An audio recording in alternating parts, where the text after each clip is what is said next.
धन्यवाद दोस्तों। मैं श्याम धरबिंद, जो कि हर एक वर्ष टैलेंट प्रतिभा खोज कराया जाता है और बहुत साधारण शब्दों में बताया जाता है कैसा दिया जाएगा कैसा नहीं। मॉडल पेपर आप सबके सामने हमने करीबन 4-6 मॉडल प्रस्तुत कर दिए हैं और जहाँ तक है यह टेस्ट कक्षा 1 से 10 तक ही लिया जाएगा, इसीलिए बहुत साधारण बनाया जाता है, बहुत साधारण प्रश्न बनाया जाता है। अगर आप मॉडल पेपर का अध्ययन करते रहेंगे तो निश्चित रूप से जो कि आप साइकिल तक पहुंच सकते हैं, साइकिल विजेता बन सकते हैं। इसी के रूप में आप सबके अनुरोध पर आप सब कहे थे कि सर जी मॉडल पेपर प्रस्तुत करते रहिए। अब मॉडल पेपर हम कुछ ऐसे प्रश्नों को लेकर आए हैं जो कि परीक्षा से रिलेटेड रहेगा। अब देखिए, जैसे सन 2023 में 26 जनवरी को कौन सा गणतंत्र दिवस मनाया जाएगा? यानी कि सन 2023 में 26 जनवरी को कौन सा गणतंत्र दिवस मनाया जाएगा? अरे भाई, सन 2022 में 73वां मनाया गया था, अब सन 2023 लगा है तो 74वां आपका गणतंत्र दिवस मनाया जाएगा। 26 जनवरी 1950 को गणतंत्र दिवस मनाया जाता है और 15 अगस्त 1947 को स्वतंत्रता दिवस मनाया जाता है।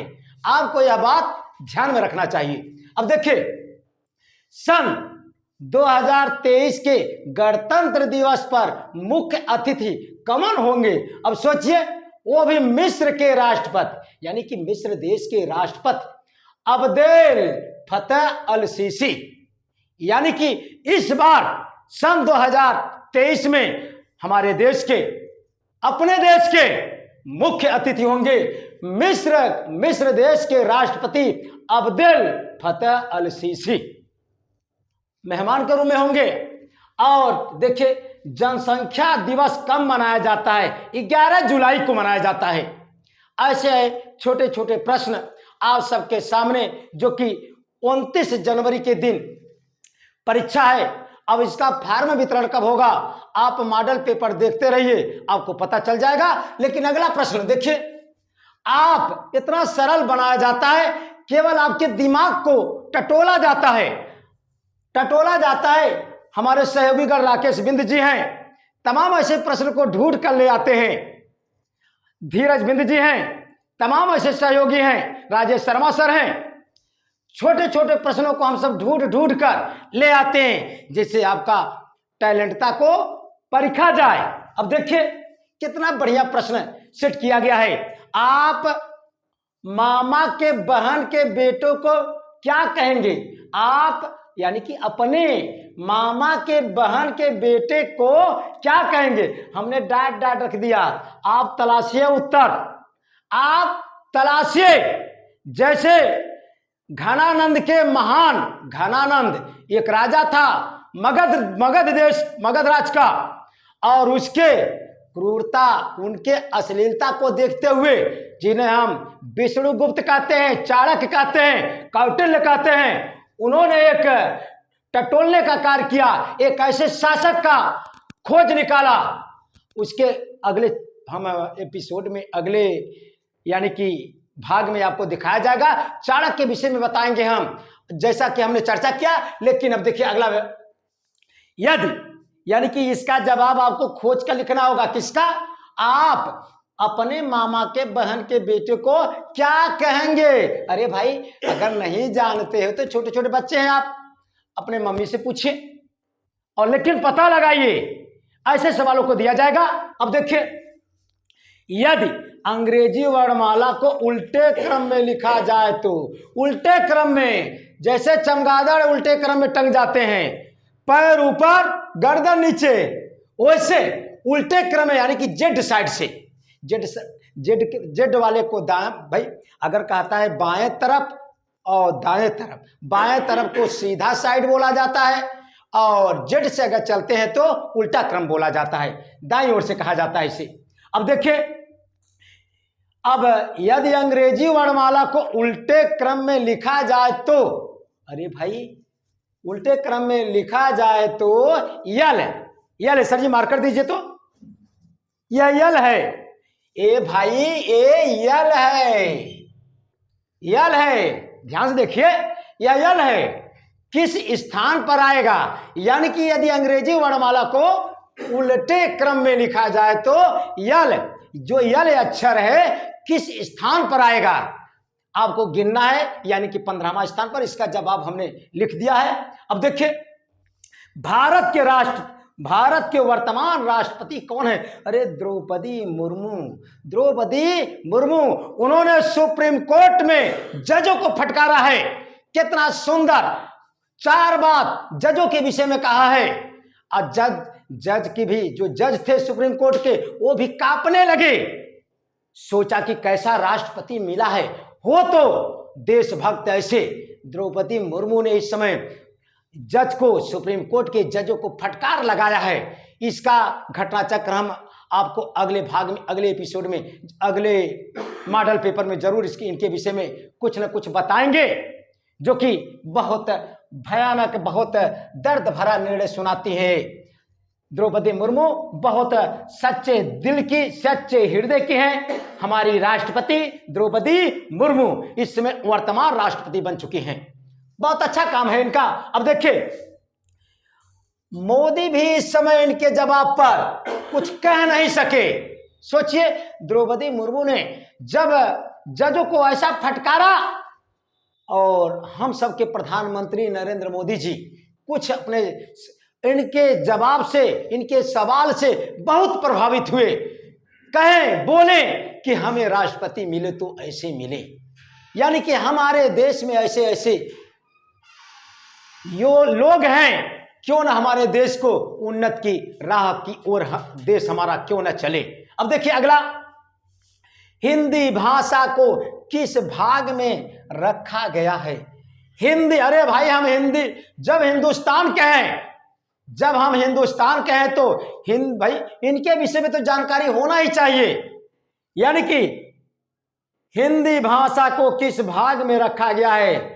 याद कर लीजिए, 17वें भाग में रखा गया है।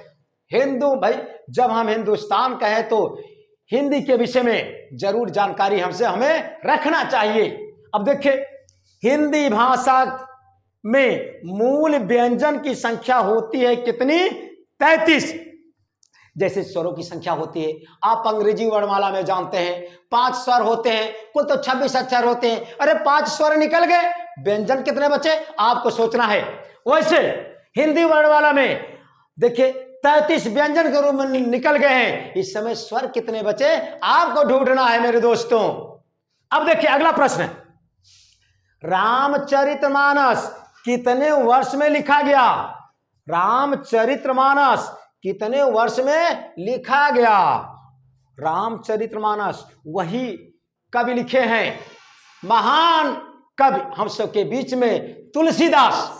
और तुलसीदास, लेकिन स्टार्टिंग में उनकी कहानी हम थोड़ा या बता देते हैं आपको, लेकिन अगले भाग में उनके विषय में विधिवत सुनाएंगे। जब इन्हें पत्नी ने फटकारा, इनकी पत्नी। धन्यवाद दोस्तों। देखिए, रामचरितमानस कितने वर्ष में लिखा गया? अरे भाई, रामचरितमानस कितने वर्ष में लिखा गया?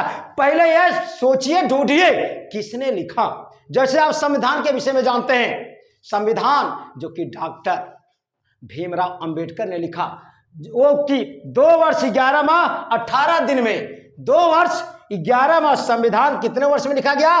2 वर्ष 11 माह 18 दिन में, जस्ट ऊपर। और किसने लिखा? डॉक्टर भीमराव अंबेडकर ने। अब देखिए, लेकिन इनसे रिलेटेड क्वेश्चन यह है, रामचरितमानस कितने वर्ष में लिखा गया? सेम टू सेम, लेकिन हमें पता लगाना चाहिए। अरे भाई, किसने लिखा? वो भी अपने ही देश के महान कवि तुलसीदास ने।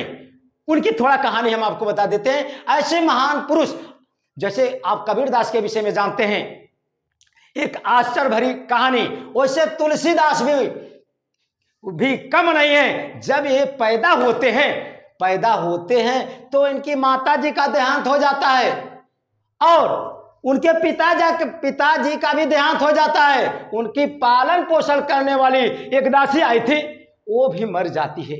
सोचिए, ऐसे तुलसीदास पर क्या बीतता होगा। कैसे जिंदगी जीते होंगे। लेकिन जिन पर श्री राम की कृपा हो, जिन पर प्रभु श्री राम की कृपा हो, कहा जाता है नाथों के नाथ है जिसके हो श्री राम, उनका हर एक बिगड़ा काम बन जाता है। लेकिन क्या हुआ, सब कोई इनके घर के यानी कि माता पिता, वहां तक दासी भी खत्म हो जाती है। शादी हो जाता है, शादी हो जाता है, वो भी रत्नावली से। बहुत सुंदर पत्नी थी उनकी, बहुत सुंदर पत्नी थी। इतना दिन हो गया था, किसी से लगाव नहीं था, माता का पिता का प्रेम नहीं मिल सका था। लेकिन जब पत्नी का उनके साथ शादी हुआ तो पत्नी को छोड़ना नहीं चाहते थे। इतना प्रेम हो गया पत्नी से, अपने पत्नी को छोड़ना नहीं चाहते थे, एक पल दूर नहीं जाना चाहते थे। लेकिन एक दिन उनके यहाँ सब्जी घट जाती है भाई साहब, सब्जी घट जाती है। सब्जी लेने के लिए मार्केट के लिए जा रहे हैं और दिमाग में सोच रहे हैं, दिमाग में सोच रहे हैं कि हम मार्केट जा रहे हैं, हमारी पत्नी कहीं मायके न चली जाए।